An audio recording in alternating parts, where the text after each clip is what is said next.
Good morning, everyone. I am Madhulika Shom from an organization called Northeast Affected Area Development Society, Assam. It gives me extreme pleasure to welcome all of you to our parallel side event, Community-Led Adaptation Strategies for Resilience in the Barak-Meghna River Basin. The session is led by two organizations, namely Northeast Affected Area Development Society, Assam, and Center for Natural Resource Studies, Bangladesh. The session will discuss case studies and youth voices from the basin, which would like to present the adaptation strategies and the ecosystem restoration initiatives which we have tried to take part in the Meghna Basin. Without further ado, I would like to invite our chair for today's session, Mr. Mokhlesur Rahman Chaudhary. Mr. Mokhlesur Rahman Suman is an environmentalist and community-based natural resource management specialist who began his career in aquaculture with Danida Caritas and the FAO from 1983 to 1991. He contributed to the Bangladesh Flood Action Plan 16 from 1991 to 1994 as a wetland ecologist, biologist. He played a key role in establishing the Center for Natural Resource Studies, CNRS. Dr. Rahman has been serving CNRS as the Executive Director since 1994, which is now a renowned environmental organization in Bangladesh. Dr. Mokhlesur Rahman obtained his master's degree in zoology fisheries from Dhaka University and his second master's degree in participation, power, and social change at the University of Sussex, IDS, UK. He did a PhD in community perceptions and adaptations to climate change in the coastal area of Bangladesh from Curtin University, Australia. Dr. Rahman is currently the chair of the IUCN National Committee of Bangladesh. I would like to invite Mr. Mokhlesur Rahman Suman to the dais and set the scene for us. Thank you so much.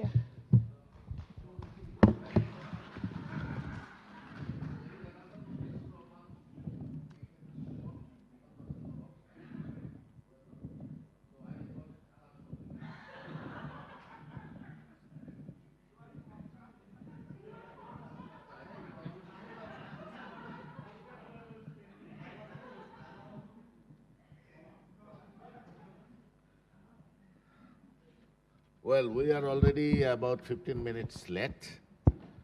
So out of 80 minutes in total, 15 minutes gone. So I think our session would be like the Shinkansen of Japan, the bullet train, the speed. So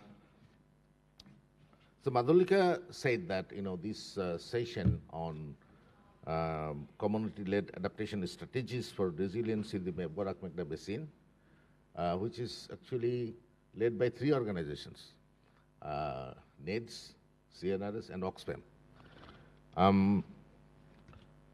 I'd just like to say a few words. The Barak-Meghna Basin, so far we know, though we know it is less disturbed compared to the Ganges Basin. But still, we're at the lower riparian if we compare the upper part of the Meghna Basin. And it's really facing the Howrah, it's a low-lying area. 5 to 6 months remain underwater. And 6 months we have the dry season. And the two crops, rice production is huge if not disturbed by the flash floods. But recently, because of changing climatic factors, we are having frequent and devastating flash floods and damaging the rice just before harvesting, 2-3 weeks before the harvesting. So it's a serious problem. Why this problem? Well, it is because of the climate change, the rainfall pattern changes, and now we are having early rains. This year we are having very early rains and then huge rains. And the other thing is the watershed management. Water coming from the Meghalaya and Assam hills, but the catchment there is now denuded, mostly in the Shillong areas, Meghalaya areas, and there is huge sand and stone mining. So the soil is exposed. When there is rains, we get water in few hours. But in the past, people from Sunamganj said that when we got to know the rainfall is happening there in the hills of India, at least we get 2 days lag time so that we can take some preparations. But now we don't have that time. The other thing is this huge sedimentation. We often say that, well, our land and water is being polluted due to agricultural and industrial pollutions, the medical pollutions. But sedimentation is huge, and it's really degrading the river systems and the wetlands.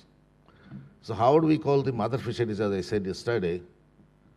But the mother fisheries needs dry season water to protect the parent fish, and also allow young fish to grow maturity. But if the wetlands are now become seasonal, and the study said that many wetlands which are perennial, retaining water year-round, but now seasonal. So the people's livelihood depending on fisheries, largely in our part, low-lying areas, and the boro rice, the winter rice. But these two systems are being affected due to both climatic factors, climatic disturbances, or climate crisis, and also anthropogenic and contextual. We call it contextual drivers, like policy, process, exclusion, inclusion, and weak governance, this and that. So in this complex social, environmental, ecological, and climatological disturbances, how could we ensure our livelihoods depending on the ecosystem services is really a big challenge. In the Howard area, we got to know from the people that, well, once we had the one-horned rhinos, but these have gone to Assam. And they are protected out there in Kaziranga areas and other parts. And the Howard, in the past, we used to say the flooded forest. There is a huge area under swamp forest. And the swamp forest has immense value in terms of the social, economic, and the environmental aspects. But these are almost gone. There are some remnants of the lost swamp forests, and under different projects with IUCN and others, Department of Environment, UNDP, the NGOs and the projects together planted swamp trees, and now there are some big patches of the swamp trees. These are replanted. However, since time is less, I like to just talk about the topic. There are some important words in it, keywords, like community-led. What does it mean? Who are the communities? And what are the scale? And then the adaptation is also another loaded word. What do you mean by adaptation? And resilience. But we understand, or I understand, that adaptation is a process by which we adapt to the changing climatic factors. And resilience is something that the system, when bounce back to normal functions after absorbing the shocks. So the climatic factors we consider as a greater shocks. And then how the way we adapt, can we build resilience so that the system, the social systems, ecological systems could come back to normal functions and then transform. So that's, in that sense, I think our presenters will talk more about this. And there are, fortunately or unfortunately, 9 presenters, and we have less time. So we decided that we should spend less time on these presentations and discussions. And presenters will be there with the other participants so that the interaction is more appropriately done. And we like to give more time on question and answer so that you can ask many questions to get clarity on different aspects. So without further ado, I'd like to invite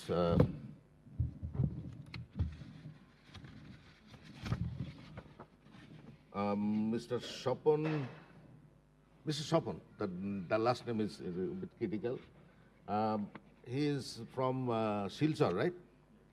Silchar, Assam, and he is the board of directors of many organizations, and he is very renowned in these aspects, and he is also working in TOSA projects. So 5 minutes. Yeah? Thank you very much. 5 minutes, 1 second. Yes, thank you very much.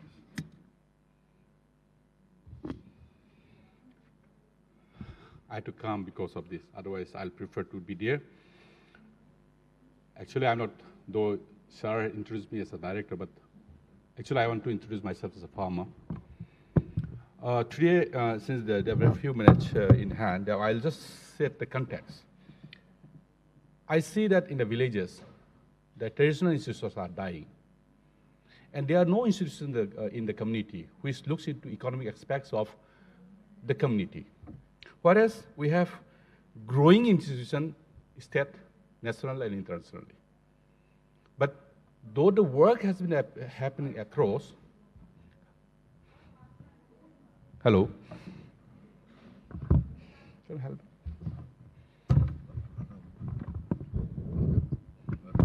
Yeah, hello. Though the works are happening internationally, nationally, in state level, but the thing is that there's nothing much on the ground to carry forward this work. There's the context. For example, in India, we have local self-governance, which is Panchayati Raj. Panchayati Raj system is basically engaged with implementing different kind of works which government assigned to them. But what about the community? Community aspirations, community's issue, which community need to resolve. And it's not basically put forward in different forums like what we call it Gram Sabha, because that kind of articulation is not there in the community. In that context, one thing is again saying that yesterday Ashokji was talking about how ecosystem restoration work has to benefit people from the economic point of view. It's not about only economic, it's not about ecological restoration, but how people will derive from that ecological restoration process. Therefore, when we started work with DROSA, we said to people that our work is more to do eco-restoration. When ecosystem is restored, then the communities in the villages will be deriving maximum benefit from that ecosystem. So, in a context where ecosystem services has been reduced, we need to improve the ecosystem, regenerate the ecosystem, so that we can derive maximum economic benefit out of it. That's the premise I'm putting forward. I'm again saying that yesterday it was pointed out by our Ashokji. So here you see, as we started working, we started with a platform called Lomiluf Assam, where farmers come to, which they discuss about all these things, what we are discussing about ecosystem, how it is creating problem on climate change and flooding and all these things. From Lomiluf, it was a social platform. But we said that, what about economic intervention? We need to bring together these farmers. These are all marginal farmers.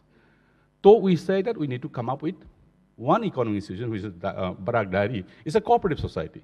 If we can improve the ecosystem, then our cattle will be healthy so that they can produce more milk and it will give income to people. Therefore, how to preserve our grazing reserves or improve ecosystem so that our economy is improved. Then we also started one company, which is People's Company. It's not my company, it's People's Company called Bikasi Agro Producer Company Limited.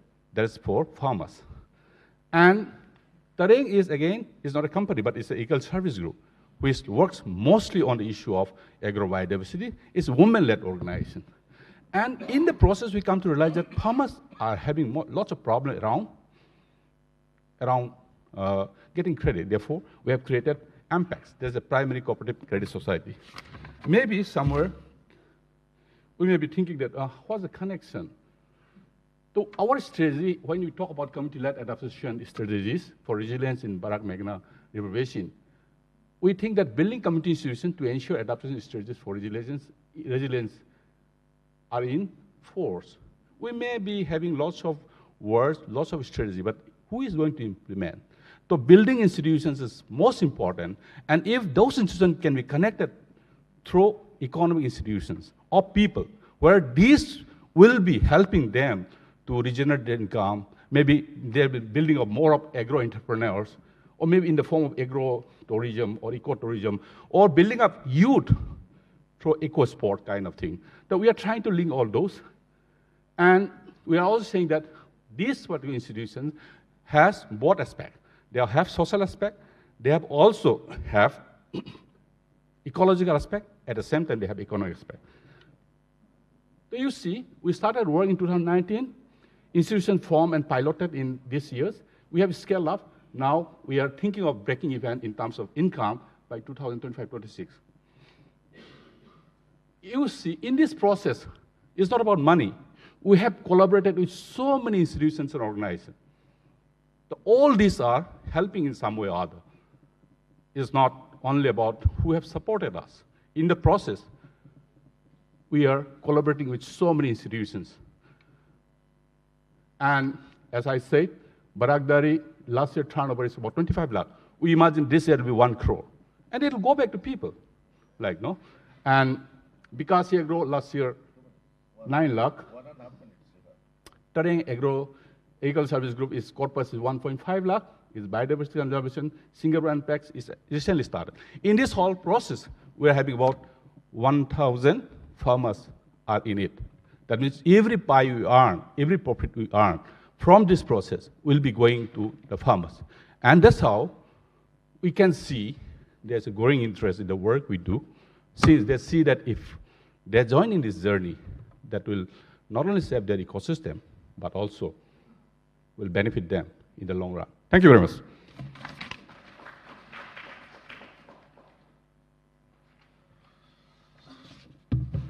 Thank you very much. And now I'd like to invite Mr. Juboraj Das and Ankit Sahu. Will you be presenting together or? Okay. Yeah. So I'm not, you are expert in this line, so I'm not giving your introduction. We all know that you have a good footings, so no worries. Come and present in 5-6 minutes.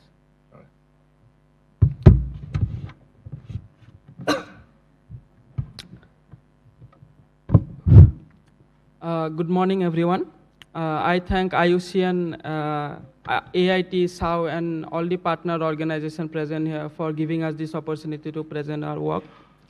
If you look at the past 2 decades, the issue of water has really become one of the most important issues in academic and political circle.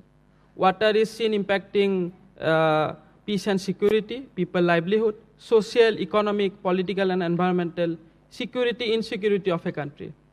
It has been increasingly highlighted that world is running out of water, leading to an increased water scarcity. While several factors have contributed, 2 discourses have emerged as prominent. One is the increase in population. Second is the effects of climate change. But at the heart of these challenges lies the issues of water management and the knowledge on water conservation. Today, we present to you a case study from the northeastern state of India, from the state of Meghalaya, on how the communities living in the hills have seen water and how they have preserved and conserved water over the time. The Indian state of Meghalaya was earlier a part of Assam until it was carved out on 2nd Jan 1972. Today, this state has 12 districts and over 29 lakh of population. Thus, the region is home to many indigenous community. About 85.6% of population, 85.9% of the population belong to indigenous community, particularly Garo, Khasis, and the Jaintia hills. The region has a very unique geography to it. It borders in the north and east with Assam and south and west with Bangladesh. Apart from this, the region also received the highest rainfalls. Regions such as the Mosin Ram and Serapunji receive about 11,000 to 12,000 mm of rainfall. Apart from this, the region has also home to around 3,000 plus natural springs and over 12 major and various other minor transboundary and minor rivers. But then, where lies the problem? The region also experiences certain water stress, particularly in the dry months. And rivers and the settlements are located far from the valley, vertically downwards. So fetching water for daily tasks, domestic agriculture activity was historically very demanding task. And it also has a very gender dimension to it because most of the water fetching tasks are being done primarily by women. And over the time, this task has increased with the impact of climate change and all. But what the solution that communities have found? Communities, based on their traditional knowledge, have developed certain practices that not only have functional utility to it, but communities' cultural and knowledge about the environment also intertwine with the system. There are various types of practices that communities have developed. One is the bamboo drip irrigation, second is the ponds, springs, spring water management, etc., etc. This presentation specifically talked about the bamboo drip irrigation system. So what is a bamboo drip irrigation system? Bamboo drip irrigation system is basically a gravity-based irrigation system. The bamboo is connected to the springs, to the agriculture through numerous bamboos, primary and tertiary bamboos. This helps in flow control and also in the agriculture practices. But however, the architectural styles of the bamboo drip irrigation system is very unique to its geography. And to explain that further, I invite my co-author Ankit to take the presentation further from it. Thank you, Yuvraj, for introducing the topic and highlighting the problems in the region. Now we will look at how bamboo drip irrigation system is made. So for bamboo drip irrigation system, we need two primary things, that is availability of the water, springs at a specific height, and bamboo which is locally grown. So bamboo, the spring which is at a specific height is connected to the plantation site by three, as Yuvraj also mentioned, primary, secondary and tertiary channels. Primary channels are known as joilers, and secondary channels are known as cairings, and tertiary channels are known as pantiar and panjas. And pantiar and panjas are a grid of smaller bamboo pipes which are being spread over the plantation site, and through the pantiar and panjas there is nozzle in the channels through which the water drips to the roots of the plant.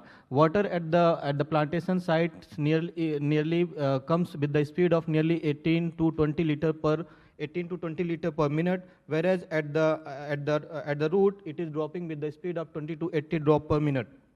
Skilled farmers supervise the entire setup so that leakages can be avoided and even distribution can be ensured. So far we have seen that what bamboo drip irrigation system is and how it is made, but we need to think that why we need to revive is such a crucial question, and what solution will it bring to the table. This is what we will try to explore now. So bamboo drip irrigation system is biodegradable solution to the plastic-based drip irrigation management system. Promotion of such bamboo drip irrigation system also strengthens this year's theme of World Environment Day, which is Beat the Plastic Pollution. It also creates a local circular-based economy.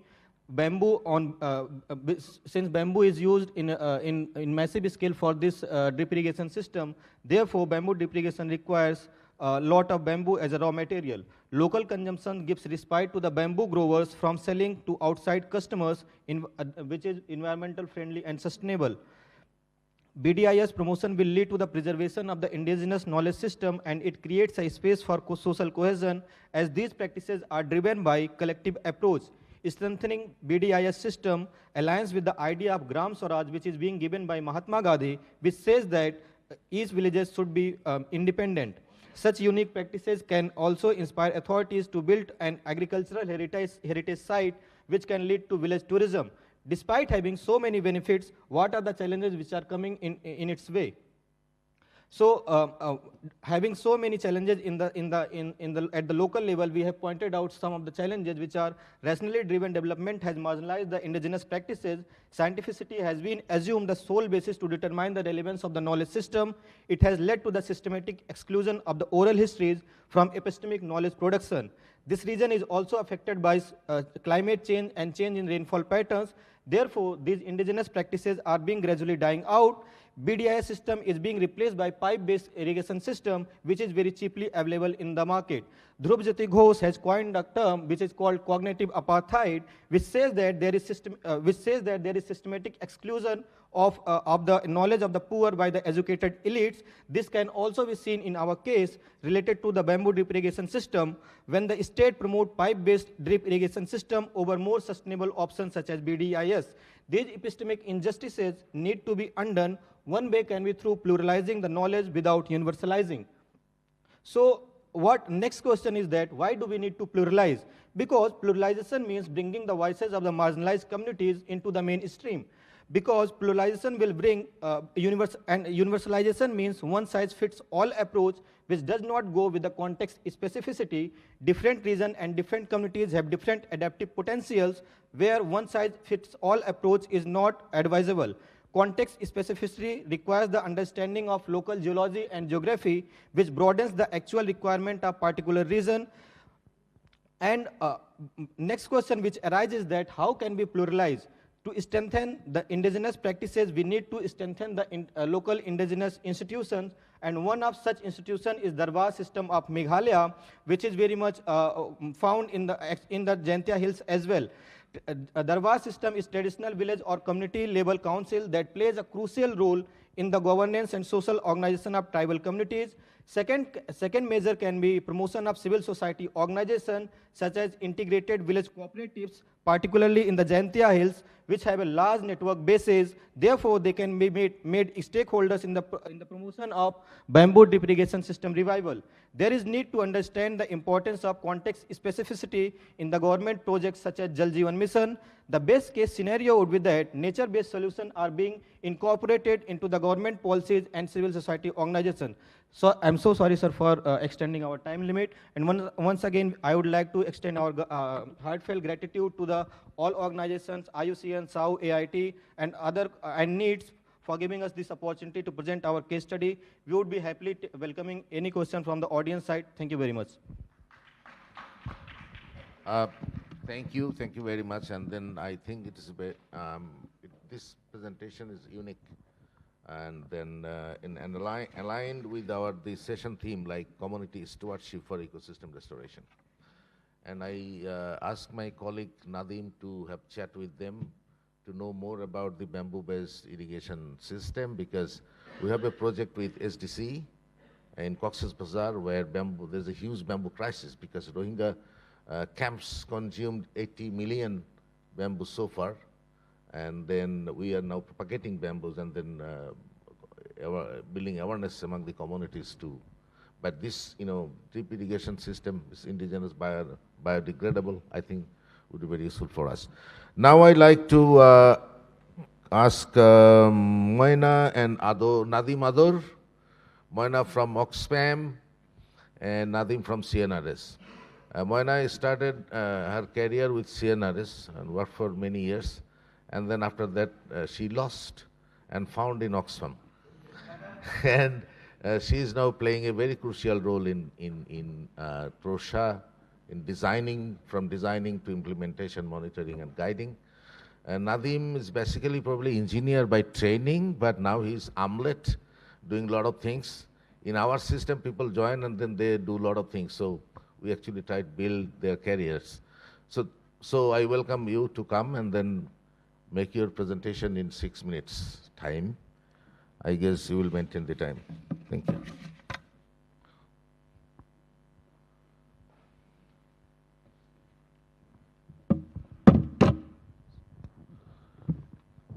Thank you, everyone. Thank you, Mukhlis sir. So, hello, as Mukhlis sir already have said, I'm Moina from Oxfam in Bangladesh, and with me there is... My name is Nadim Hussain. I'm from CNRS. So, as we go with our presentation, so we choose like community stewardship for ecosystem restoration. So, why it matters? Why actually we choose this word? So, let me help to facilitate a very quick game. So you'll find a sticky note on your tables. So I'll be giving you 2 options. Either you write yes or no on that sticky note and keep it with you. Please write whatever you choose, either yes or no on that sticky note. Please do that.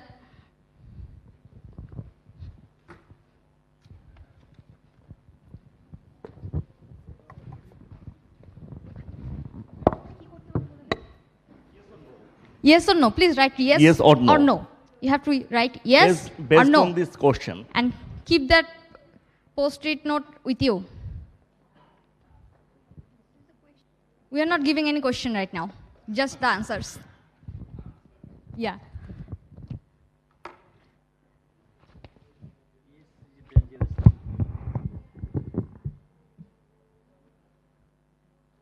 So let me know when you have written it. Yes or no? All done? Yeah, you have to write. So everyone. All done? And you have the code, right? You have the cheat. So stick it on your forehead then. So let me see. If you have chosen yes or no, let me see that. Yeah. Yeah, okay. I think most of the people has done that. Yeah, okay, then. Okay, so let's not waste time for that. So this is the answer you have chosen, yes or no. Now I am bringing the questions here. Okay, so how many of you get the right answer? How many of you get the right answer? Yeah. Yes or no? No, I said leave. You can see a family on the boat. They are the boat residents. So if you are a boat resident and if you choose yes, then you are correct. If you are not a boat resident, you are not living on a boat and you choose no, then you are correct. So some of you will be correct, will have correct answer and some of you have wrong answer actually. So why I played this game? So that is happen when we do not know the exact context of the location or the community, and we do not know what is the exact root causes, but we are very hunger for doing some innovations and the solutions, and then maybe we succeed sometimes, but we do not question the how sustainable it is and or what change it bring to the community. So that's why I try to make it clear why we need to understand community stewardship. So why it matters actually. So across the region in the river or hills or wetlands or coastlines, so this is under pressure because of the industrial expansion, there are climate changes, there are extractive developments, and the direct impact of these things are the communities who are living by those natural resources, and their livelihood depends on that. And also the restoration efforts we try to do, if it is a top-down approach, so it will not include the community's voices within the decisions. And overall, we have to understand why restoration is not only an ecological thing, but it is also a social and the political things, because who decide where to restore, what to restore, and how to do it, and for whose benefit. And community stewardship bring justice, ownership, accountability into the heart of the ecosystem of restoration, making it not only more effective, but also more equitable and democratic. So if we find out the definition of the community stewardship, so it refers to the collective responsibility and active involvement of local communities in managing, restoring, protecting, monitoring natural resources on the dependent and because they have the historical, the cultural and the territorial knowledges, relationships, long-term care and inclusive governance. Ensures communities are not just participants, but also the co-leaders in the environmental decision making. So in short, if we see what are the core principles of community stewardship, these are inclusion, local knowledge, rights, and shared governance. And through it, we are trying to distinguish and minimize the tokenism in the participation and establish real stewardship. Thank you, Moinapa. Next is these are the key elements of community stewardship when we're telling location-based care, rooted in the community's relationship with the local ecosystem like river, forest, and wetlands. Next one is the collective responsibilities. Actually, it's not individual, but shared across community members or institutions. And the integration of perspectives. Stewardship often includes passing knowledge and practices down generations. And equity and justice for ensuring inclusive participation of marginalized groups like women, indigenous groups, and youth. And one more important thing is integrations of local and scientific knowledge, like indigenous knowledge and scientific knowledge. If we integrate, then it will help us a lot. So let's share some of our efforts for establishing community stewardship in ecosystem restorations. You know, Nodi Boitok is one of the key tools in TROSA. It's in English, it's the river meeting, which actually tool used for report building with communities and issues identification. Through Nodi Boitok, we found issues in Sunamganj, especially in Haur areas. Communities are facing declining fish stocks, where fishing is one of the major two livelihoods in the Haur areas. To address the issues, people of the village Ramjibanpur integrated restoring Kalyanuri bill. It is one of the bill of Shonir Haur. We talked with them and have co-planned with the restoration so that Haur connects gets rehabilitated and fish have proper habitat to grow during the dry season. With the communities, with the leaderships of communities, around 1,200 native species planted there, and the initiatives are led by the communities, and it's totally the community focused. And also community suggested to dredging the bill, and okay, raising the bill, and we are doing the administrative procedures. And you see here is the two photos in the middle. During the whole times, even the dry season, there is waters. But we are doing the technical support as others bill in Ramjibanpur. Here is another example which is being in the Brahmaputra basin, but it has a potential replicable in the other river basins also. So another positive impact we are seeing in the community initiatives in managing river erosion through their indigenous knowledge. So it is called bandal actually, and it is made of bamboo, which is pretty much available in the Rangpur and Kurigram area. So from Trosa 1's bandal effort in the Jinjiram river to the Tista river, so community have exhibited leadership in taking actions to protect their asset from the erosion, and pursuing government to take responsibilities in supporting their initiative. So when we have seen local government supported community to establish bandal in phase 1, in phase 2 they are now considering bandal in their policy framework. So experts like Buet and the local, national and local CSOs are joining hands in the effort. So we are proud to see witnessing strong community ownership in these works. In one bill, restoration effort, community members not only planted trees, but they also build bamboo fences themselves and monitor progress daily. And in bandal sites also both men and women are doing the monitoring of these bandal really.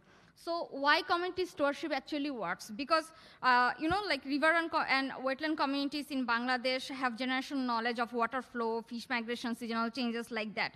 And government and NGO projects are often short-term, but communities live there permanently. So we need to include the community there, and their collective actions are already embedded in the approaches.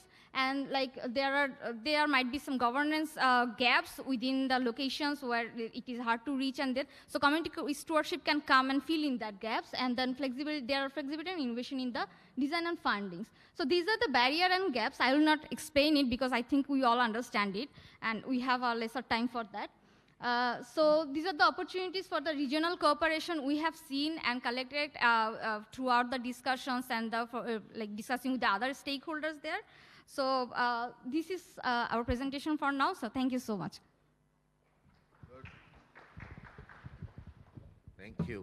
Thank you, Moina and Nadim. This part of the workshop is over now, which is on the community stewardship for ecosystem restoration. Now we have 4 discussions. We have different topics. First, I'd like to invite Mr. Sanat. Where is he? Yeah. He'll be talking on ephemeral commons. His topic is ephemeral commons, I mean very short-lived commons, changing floodplains of the Barak-Meghna Basin. Please come. Don't run, but you can walk. No, the time is short. I have many things to say, but because I have to compress everything, just focus on the visuals, which I think will tell much of you. This, can you identify these things, can you guess where it is? Can you guess where it is? I'll tell you. Just before we reach the Surma Valley, Surma Valley is divided, one part in Kachar, which is known in Barak Valley, another part is they still had that area. So from the hills at between Umkiang and Ratachara, you can see the floodplains of Bangladesh, where all the waters flow out of Meghalaya. Okay, so this is very important to see that. And what happens, not only the water, the sand, the boulders, stones, everything flow with this. These are all resources. So that's the first thing.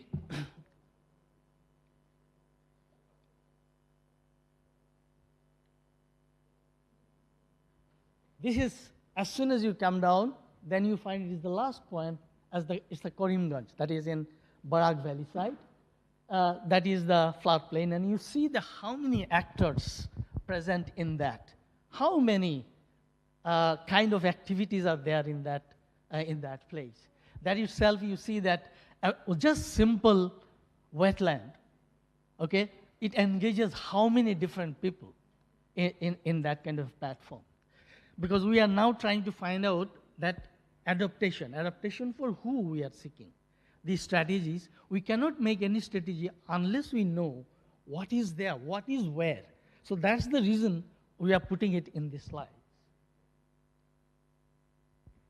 That's the place I call the Barak is often neglected, in something like an ignored mother, okay, which is abandoned and ignored. You can see that this comes from an earlier work of IUCN, Ecosystem for Life, where it was all the rivers were mapped actually for the first time. So you can see from the western side, it starts from Jinjiram and now down up to southeastern place is Feni. So these are the waters that feeds becomes the Meghna through the Surma and Kushiara. So all the south flowing rivers of Meghalaya feeds the Surma, and all the northwestern rivers of Tripura feeds Kushiara. And these two rivers then eventually goes and meet at a place called Vedav Bazar, I guess, and then from where we know it, Meghna. So Meghna is very well known, but the mother is not known. Who is the mother? So I consider Barak is the mother, and it has two very emaciated siblings, Surma and Kushiara. That is the place. So through this work, for the first time, some attention has come to Barak. And I was given a task because I always walk. So I said that where we are working, please get a sense of it, where we are working this. There are 30 villages on which. So you have where this river becomes a plains river from when it meets Jiri near Lokhipur. So from Lokhipur up to Bhanga is the western place, where it gets divided, becomes Surma and Kushiara, right? So you have on the southern side, you have 5 villages, and on the northern side, you have most of the villages, which are all the riparian villages. That means they live bang on the bank of the river. So what happens there? I want to show you. This is the nature of the river, how the river moves. Professor Pathankar is here. He told us that, look, you'll have to understand that how this river is so different. And you see how many oxbow lakes moves out of it. And there were earlier as many as 30 of them. Now only functional are 6 to 7 are functional, on which his team in Assam University, that's the only place where some work is happening on Barak. This is something which our chair already explained, that things are so interesting. It is 6 months when during monsoon time, all the tributaries, it swells and inundates much of those spilling area, river spilling area. And so this becomes, you see, a river in the dry months. I photographed it in November, and earlier in July what it was. So I called it ephemeral commons because many things changes in these two kind of sites. So during wet season, after that monsoon recedes, the land becomes everybody's. There is almost like a land grabbing. So it becomes then privatized. And then, so things changes, and many things are done on those kind of spots. But when monsoon comes, it becomes for all. So those who have boat and some skills, they can go for fishing anywhere they like. So that is how you can see it. What is this? So if you are looking at the ecosystem, it is not one standard variety. It changes, it's flowing. So you'll have to see every part of it very minutely. And then one part I showed what is in the wetland area, and this is in the riverbank side. You see that condition riverbank, how it swells almost 25 feet up over there. And then I'm just closing it very soon, I see. And then you have this around that, this local economy is based. You have reeds, you have these are all dying. These are not, because they don't get support, attention is not paid. So Sitalpati, famous Sitalpati, that's mat on which during summer side people tea. These are the wetlands product from those common reeds. And then the bamboo, it's a massive thing that has come. So we'll have to focus on all these things. When you think of the strategies, you'll have to think of all these aspects of it. And that is my last point. It is the existential struggle on which we'll have to focus on. I leave it to you to reflect on this. Thank you very much. Thank you. Just without spending time on this introduction and this and that, I like to invite Sanalimbi Devi. Probably rightly, yeah. Please, come. Or you want to say from there? Fine. Nice. Yeah, I will come there.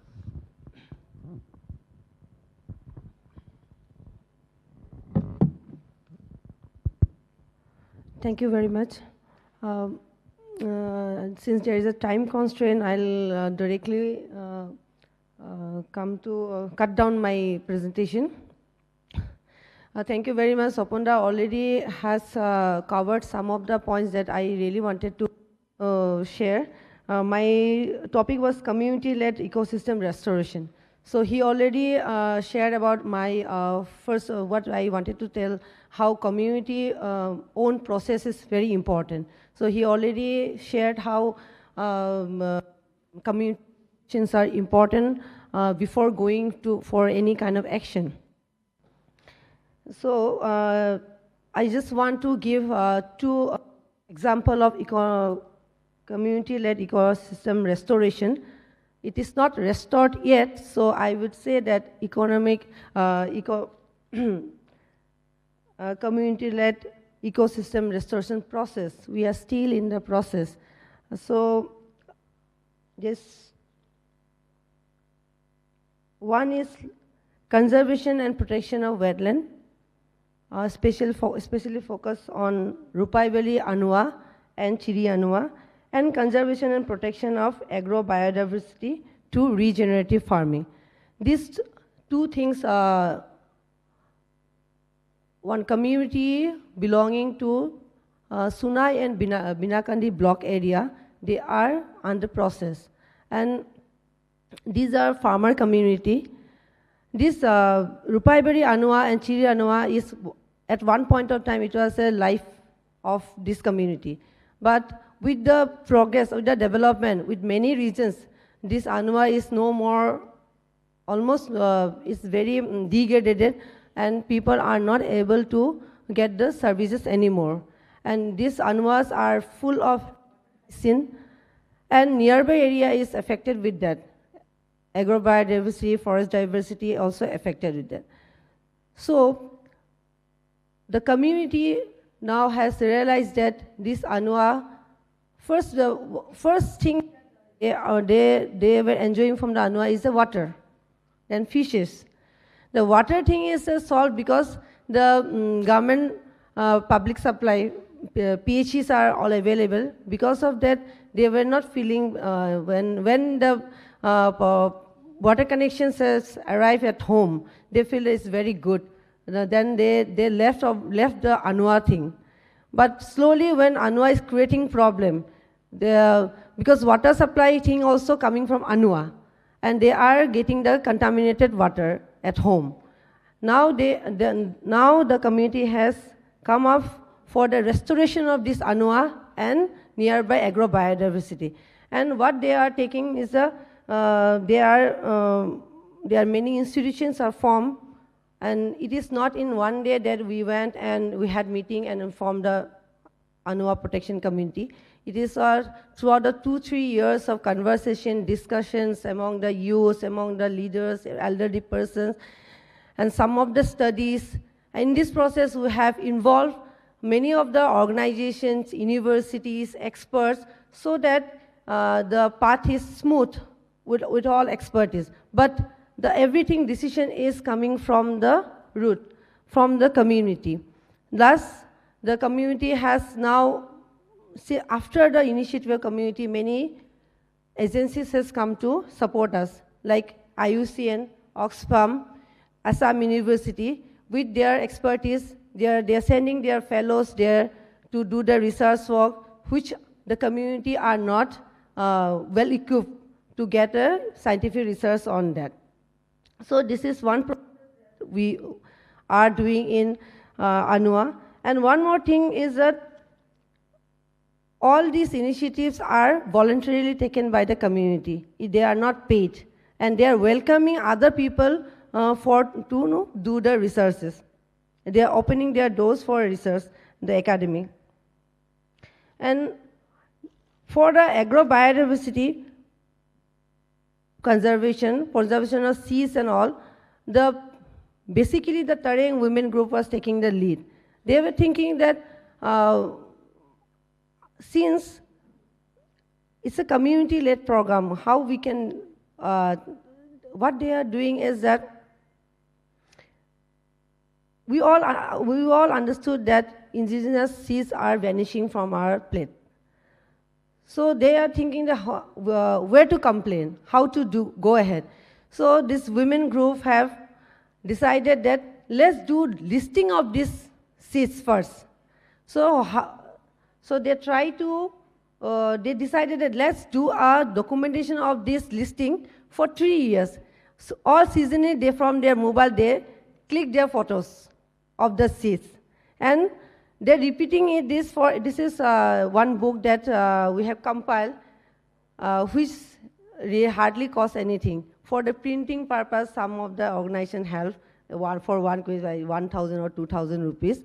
Others, the women try to click the photos and list the names. In this process, when we started, many people come to help us. IUCN, we would like to thank IUCN for helping us with a fellow to do a scientific research on that, all this documentation.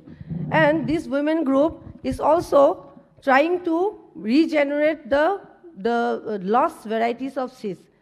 Now in this process, they are promoting the local food so that when foods are popular, there will be more demand and there will be tendency of the farmer to grow them more. So this is how the community is doing this economic restoration process. So house variety, autumn rice is almost vanished in our area, but this community has decided to bring back those rice varieties. They are packaging it, they are selling it in their area and other areas also from outside Assam. And for that reason, they have joined hands with Bikasi Agro, Barak Dairy. They are forming, they are become part of this economic institution, Barak Dairy and Bikasi. Please close, you will so this is how this community is trying to restore the ecosystem by linking this whole process with livelihood. Because for in the name of ecosystem restoration, they cannot sacrifice their livelihood, or they cannot at the cost of their family and all, they cannot go for ecosystem restoration. So to compete with the development processes, so the farmers are trying to make a balance with ecosystem and with their livelihood option. Thank you. Thank you very much. Now we have Mr. Irfan Makbul. He is the Director, Risk Governance and Financing from ADPC. His topic will be financing strategies for community-led adaptation. He would be online. I think a technical person can contact him, that whether he's... Oh, thank you very much. So please, Mr. Irfan Makbul, you go ahead, and then we would appreciate if you can finish your presentation by 5 minutes or 5.5 minutes. Thank you. Please go ahead. Thank you. Thank you. And I don't have slides. I have jotted down just a couple of key points in relation to the topic. And that's about having an access to climate finance, especially by community groups, local NGOs. As we all know, this has become a challenge for local NGOs to have a good access to international climate finance, or the climate finance that is available at country level, because of multiple reasons, and especially in the current ecosystem where many international development agencies or international donors have already scaled down their support to climate finance and disaster risk reduction. It has made it more challenging for everyone to, let alone community groups or local NGOs, to access climate finance. And another challenge that we, as ADPC, when we communicate, we work with governments in different countries and at the regional level, we have observed over the years, is that whether those are government institutions or international organizations or national organizations, we all lack capacity to develop bankable proposals. And that is also a reason where a lot of submitted proposals or concept notes really don't get materialized at the end of the day.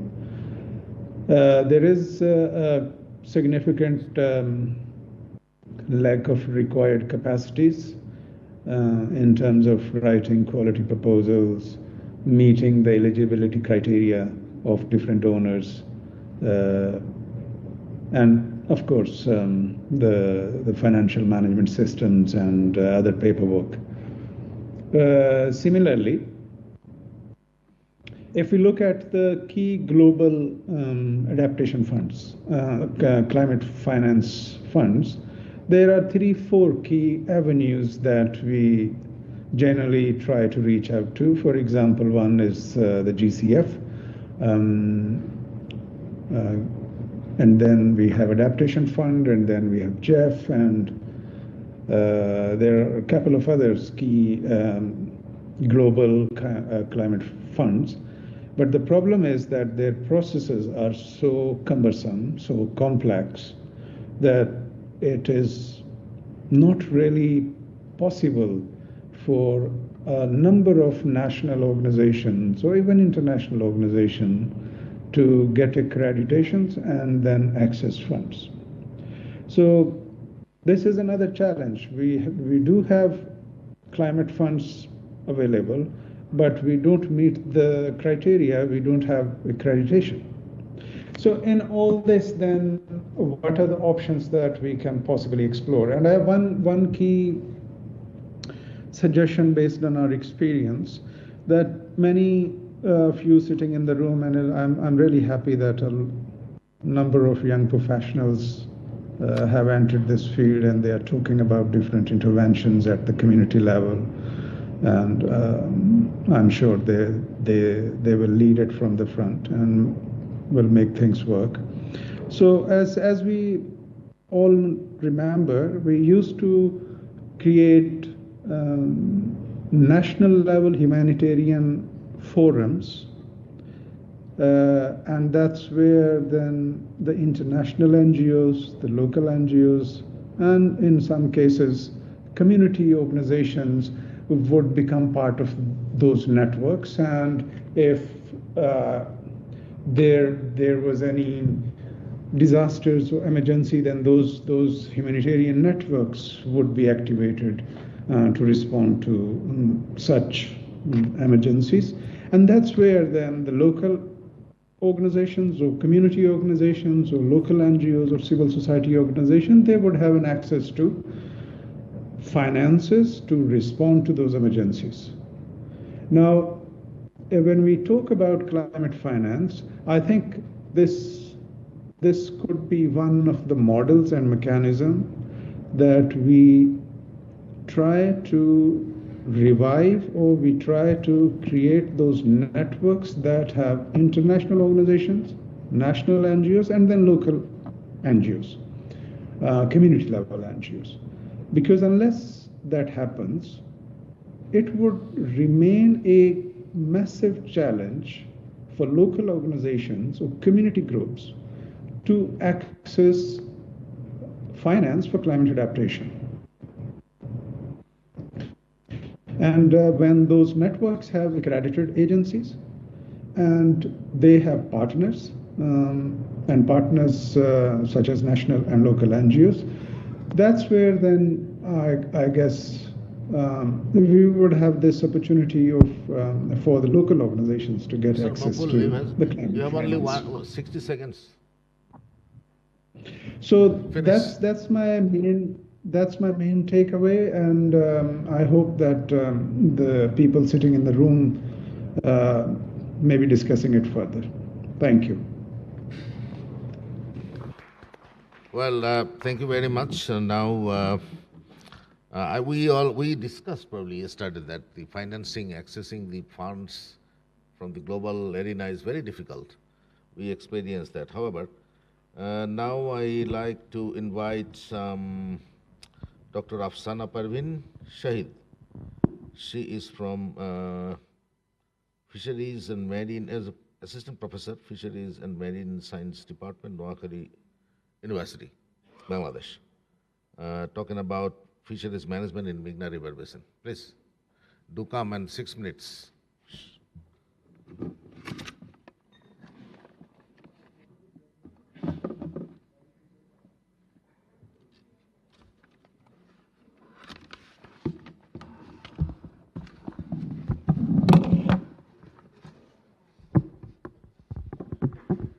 Good afternoon, everyone. I'm audible? Am I audible? The sound is okay? Okay, thank you. I am Dr. Afsana Parveen Shahid. I'm from Bangladesh, representing here Bangladesh and both Chulalongkorn University. I'm a researcher over there.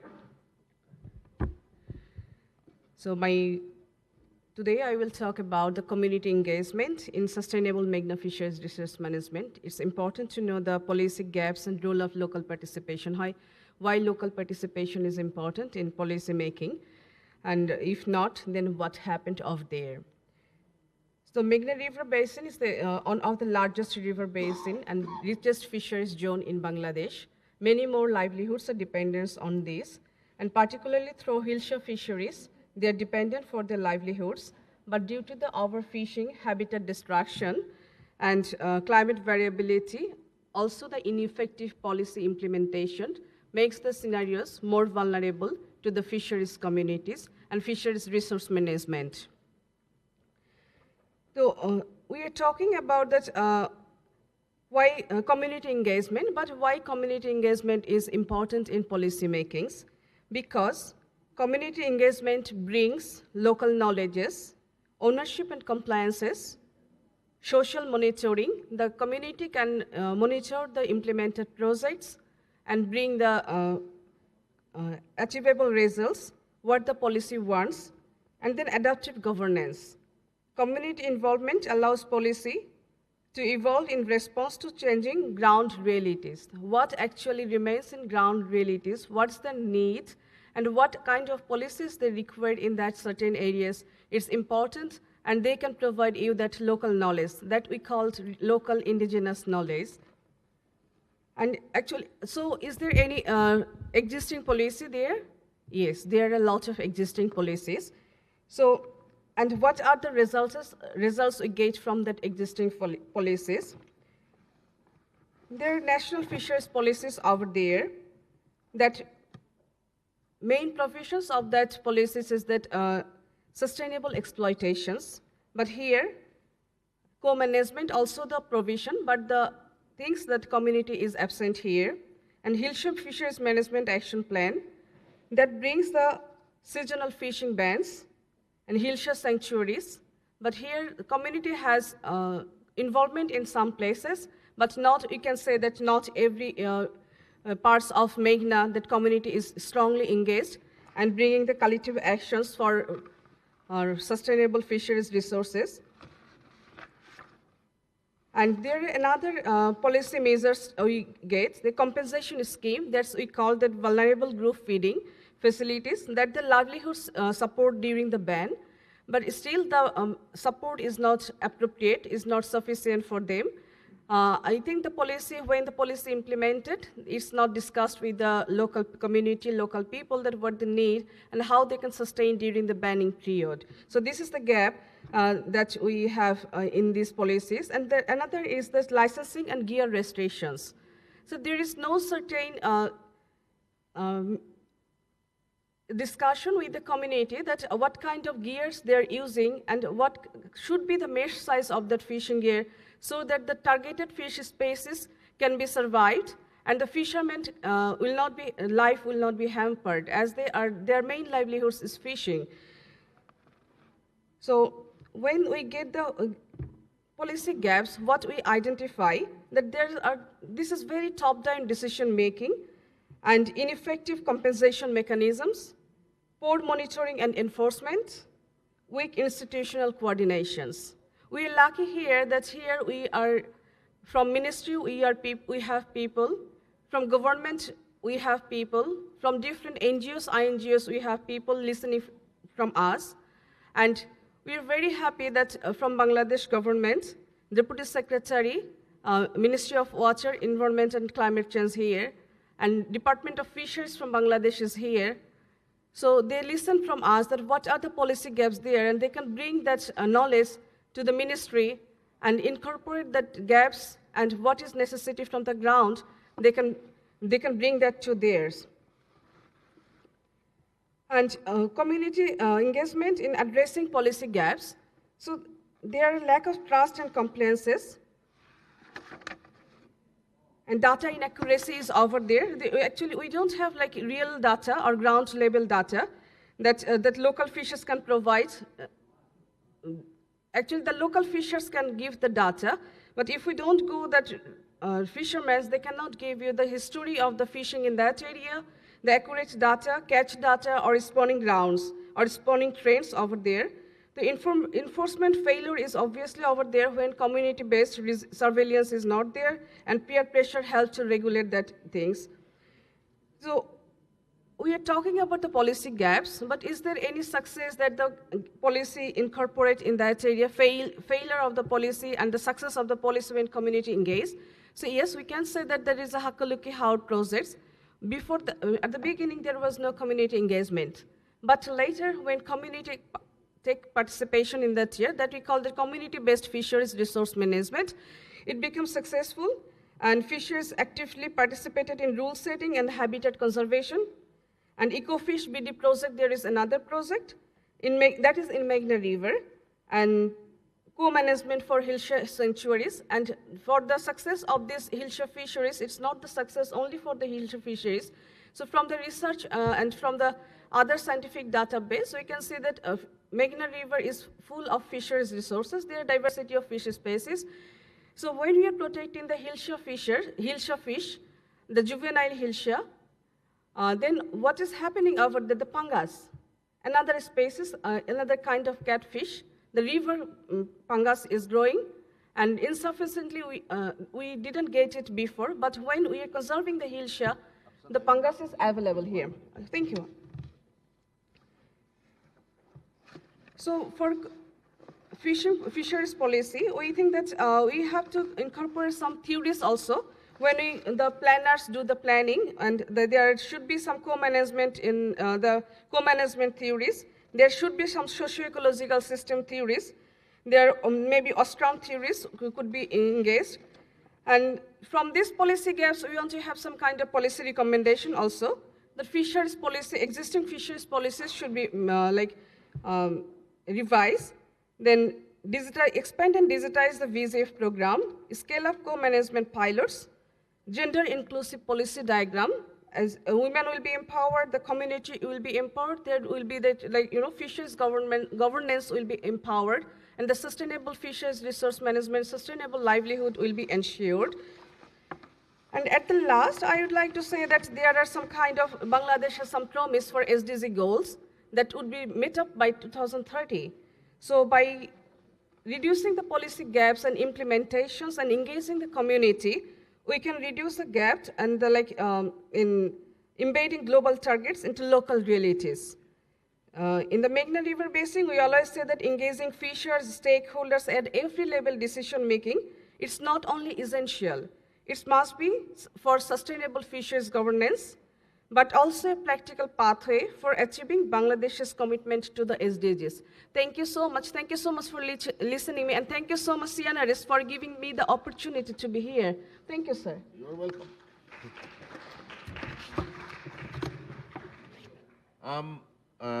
As I said earlier that we started 15 minutes or 16 minutes late, so now we have officially 10 minutes for discussion, but we can spill it over to 20 minutes or so. 20 minutes or so. So now is question and answer sessions. Please raise your hand and we go one by one.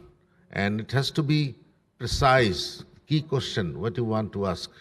That's yeah, the first, please, Mike Davakan. Ask her.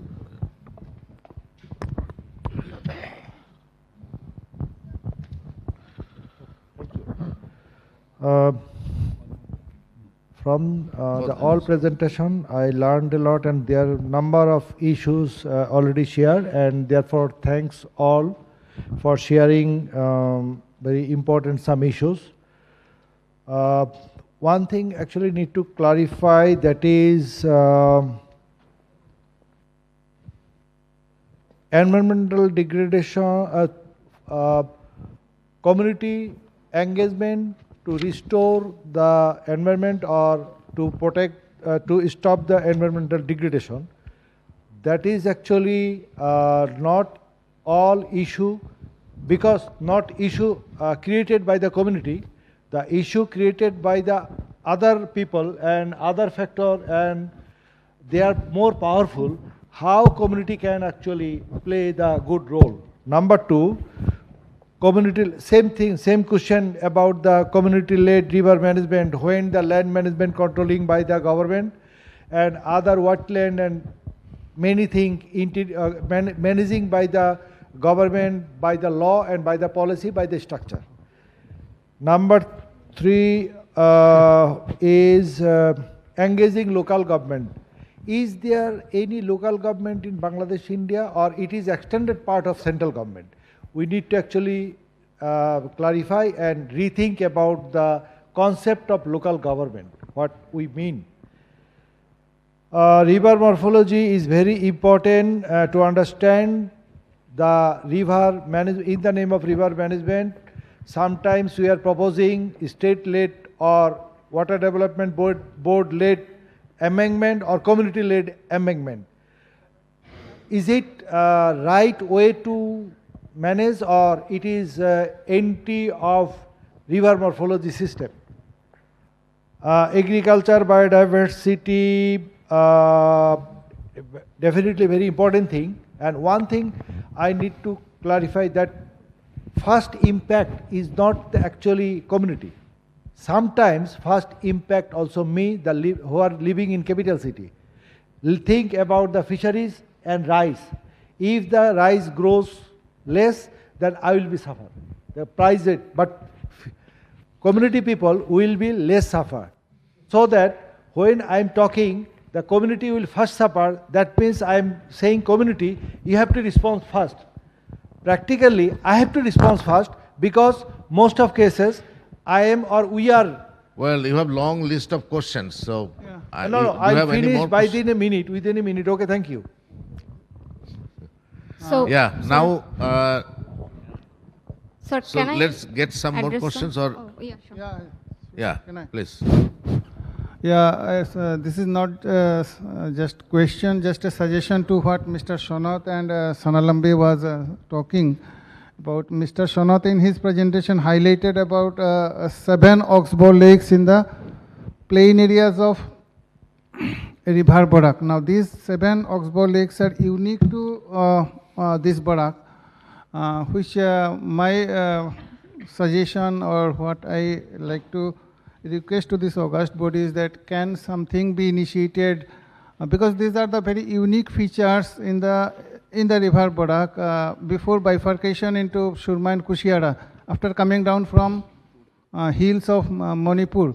So in between the plain areas, these 7 oxbow lakes are found. This Shanalambi was talking about Rupai Valley, which because of our foul activities, the ambience is getting deteriorated. So my suggestion is that whenever we take some resolution at the end of 3 days exercise here, at least something can be done so far as these unique features, because these are very rarely found.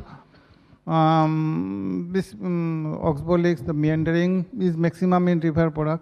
So something has to be done for their preservation, because this is an integral part of preserving the habitat landscape. Your point is clear that needs preservation. This is a and suggestion. Focus on preservation. In particular, the oxbow lakes.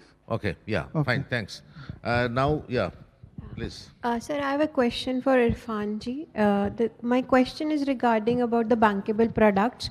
Basically, what are the criteria or what component constitutes a bankable product? And if we do, because I have this one more doubt, ki what are the basic criteria or what are the KPI factors we need to consider when we are writing these kind of proposals so that the chances of acceptance increases? Can you please elaborate some of these points, please? Is Irfanji there online? Yes, sir. Yeah. Can you just respond to her queries, please? Sure. One key aspect is that when we are trying to access these key global climate finance platforms, as I mentioned earlier, such as GCF, Adaptation Fund, and Jeff, we need to really have a good communication with the government agencies. Even if you, for example, if you plan to work in climate smart agriculture at the subnational level, then you have to contact the district authorities or state authorities or provincial authorities so that they are on board right from the word go on the idea itself.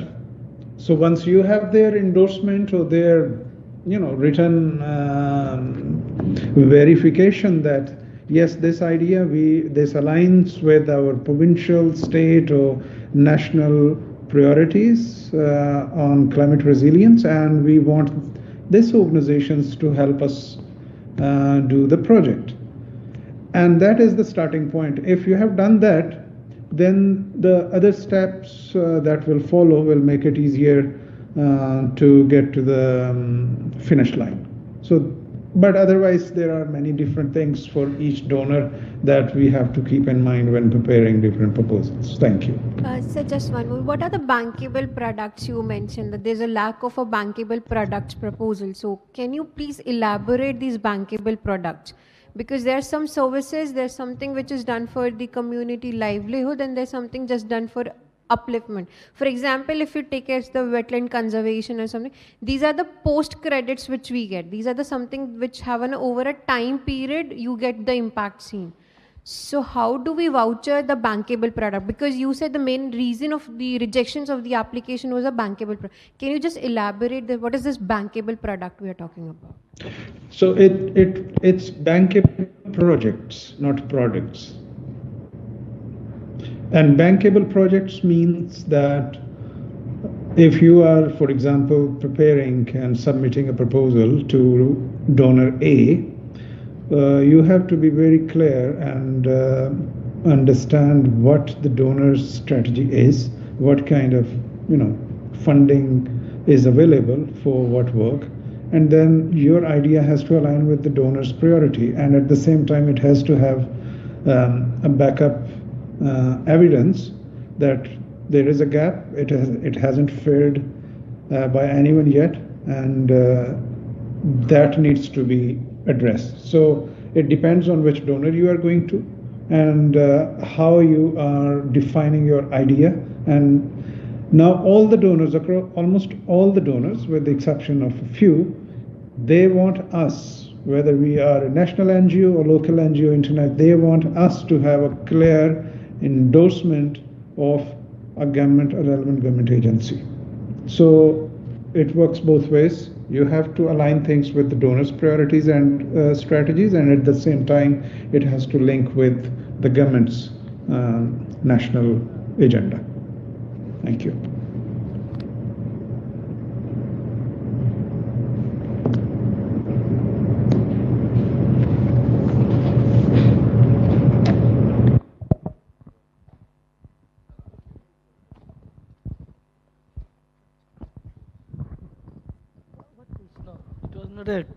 I don't think it was a question. That what he suggested that actually how to develop those things must be protected, and for that how do we do that? It is his question as well as this is my question too. Thank you.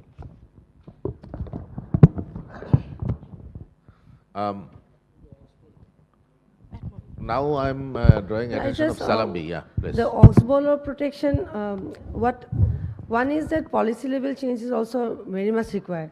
For example, for Rupaibari Anua, there is a linkage with the Barak River, which linkage was at one point of time a free flow. Naturally, hyacinths were coming in the flood time, and one water disease is naturally going out. When there is a bridge, one culvert was constructed. It is man-made destruction means. This concern, then that free flow is disrupted. That's why the hyacinth comes, but they do not go out. So this hyacinth is an invasive plant. That's why this water quality. There are other reasons also, but this is a major reason. So there are two tier of work is going on. One is the community level. How community will deal with this water hyacinth. Once it is there, anyways we have to deal it. One is at a policy level, government level, what we can do. That is like we are talking with the panchayats and all that. What can be done to do for the natural free flow of this natural water when the flood comes. And what we'll do with the hyacinth. The community started thinking why hyacinth can be used for different products, that's compost making or some accessory making. So those things are also community is taking. So there are community as keeping doors open for the solutions. And at the same time, the community is involving themselves in the whole process. It is not that they are throwing question on the government and let the government or other agencies come and work. They say if they don't come also, there's a resolution that we ourselves will also do. That is the spirit where community is as of now. So that's why it's a process going on. Thank you. Any more hands? Yeah, sir, I need to answer. Yeah. Yeah. So for the erosion management of rivers, so like whatever example we have shown in the in our presentations, the bundle one. So that is actually considering the river flow and the morphology. Like we have been trying it in different width of the river, different rivers. So it is actually considering the river morphology, and also like IWFM, I mean Institute of Water and Flood Management of Buet of Bangladesh, and then there are engineers, there are even Bangladesh Water Development Board officials are engaged with them when we have been like co-designing the bundle and developing the protocol of that. Yeah, we understand that we acknowledge that river morphology is important. We are doing like we are actually considering that. And for the last one, if I remember his last question, so yes, you are impacted when fish is declining or rice is getting destroyed for the flood, but not the first one. Sorry to say like that. That's your point of view and that's your narrative, but that's not the truth. The truth is that the fisher folk or the farmer, which they are the first impacted. So if right now there is a flood in the agriculture, so the farmer who has been like working on that agricultural land, he is the first impacted one. But we have our I mean, point is clear. Yeah, point is like clear. That. And I actually intentionally moved to other questions because now after questioning, he is playing with his phones, maybe YouTube or other things. That's why I thought that his interest is gone. However, any new hand, please?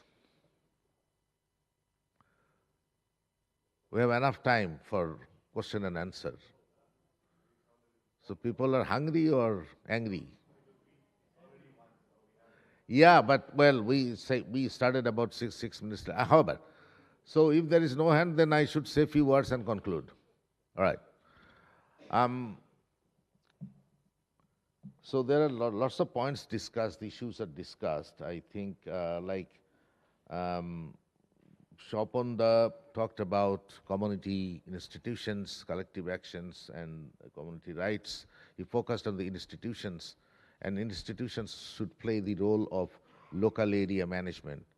It's community-led, or now we are talking about locally led adaptation. And there are differences between the community-led and locally led adaptation if we compare the definitions and also the standards or the principles of these two. However, this is a good point that we're still, putting communities first. Moina is also fighting for that in the Trosha, though Shamsher Bhai is not that happy. The most important thing is the floodplains. It is raised by Mr. Sanat. And we also have been working the last 30 years on the floodplain fisheries management. It's the seasonally inundated lands, and it's very important for agriculture because of the productivity of land increased due to siltation and also recharging with various other nutrients. And it is very important for fisheries, floodplain fisheries, upon which the local poors are dependent. Millions of poors are dependent because those who are landless fisher, they don't have ponds for adopting aquaculture. They depend on free fishing. And the floodplain in our system, in our country, there are leasing system for the government-owned water bodies, but the floodplains for some couple of months remain free when first inundated, and then after the monsoon, not after the late monsoon, the leaseholders put their control on the leased water bodies. But 2-3 months, at least 4 months in some places over the entire floodplain, the monsoon, people get free access. And they are essentially poor, use very inexpensive gear and catch fish for their own consumption and selling. And from the ecological, biological perspective, floodplain is very crucial for fish breeding as a breeding ground, nursing ground, and feeding grounds. But floodplain area is restricting, particularly in the Hailhaur Basin in Bangladesh, where we have been working for the last 20 years. There are lots of aquacultures going on around the perennial water bodies. So restricting the area, reducing the area of the seasonal floodplains, which is crucial for the maintenance and sustenance of the fisheries in the Hailhaur. And this case is common in everywhere. The floodplain is not considered from the ecological, biological, and social point of view. So that's important. And also other thing, the Meghna floodplains and Meghna River Basin, why it is important for us, India and Bangladesh. The carps, Indian major carps we get on the table, the Rui, Katla, Mrigal, And yeah, these fish, they breed in Assam areas. There are papers, joint research, and they said there is a Latha range, I don't know where it is, but it's mapped, they mapped the area. These areas are the only suitable place for the breeding of the carp, local carps. And we get in Bangladesh the very tiny fry of the carps, and our people collect and then they raise into fingerlings and sell it to the aquaculture. So this, maintaining this upper Meghna Basin, in our context upper Meghna Basin, and the Brahmaputra is very important for us, for the fisheries, the carps and other species. We also get different species, particularly catfish, commercial catfish in the Hakaluki Haur and Hail Haur and other areas in the Barak-Meghna Basin.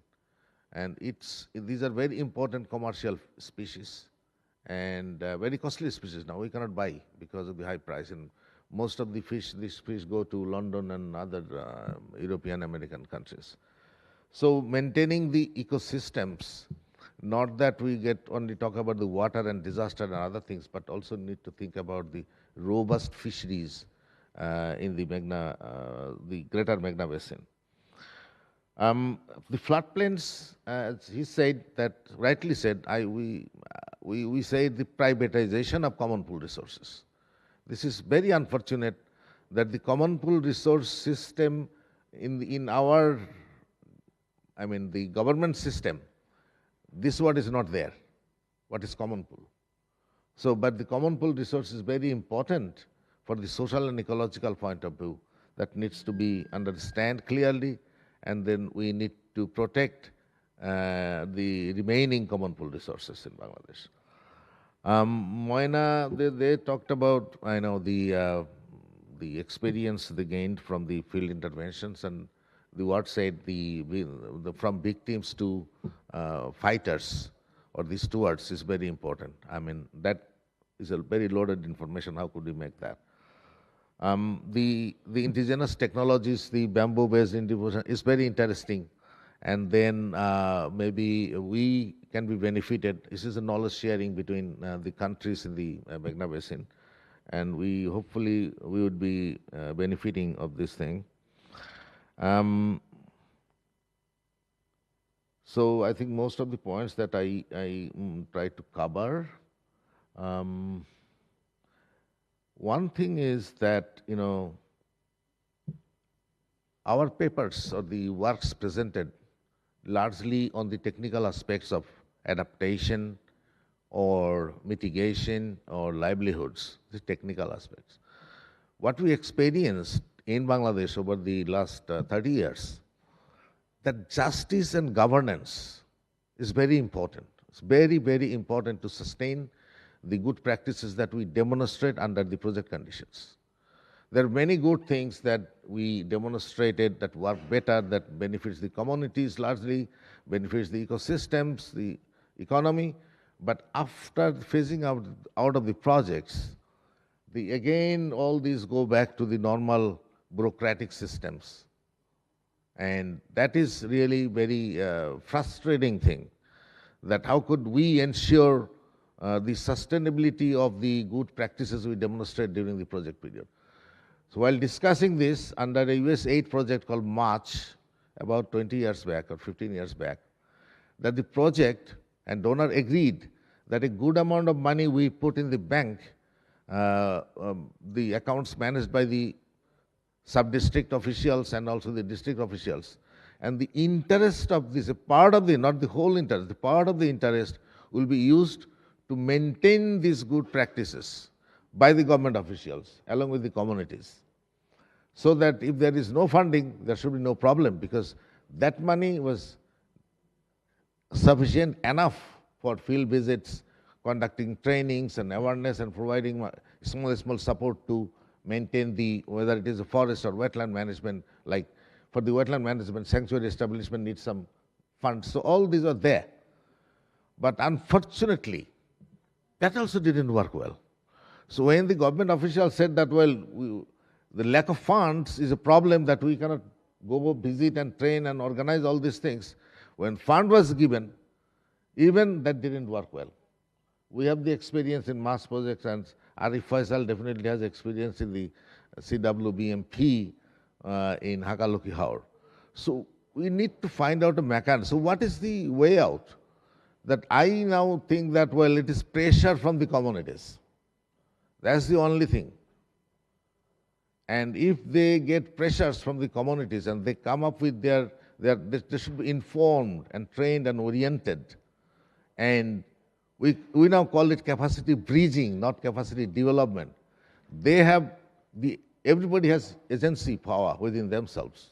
So why not instigate that? And then we share the knowledge and capacity between ours, actors, and the communities. And movement building. Without the movement building, now things are not happening. So without just claiming justice and advocacy, governance, our good practices, whether it is LLA or natural resource management, or sanctuaries, whatever you say, will not work properly. So that's where that we need to pay focus. So I'd like to close it now, and then thank you very much. I think you are hungry. Please have a nice lunch.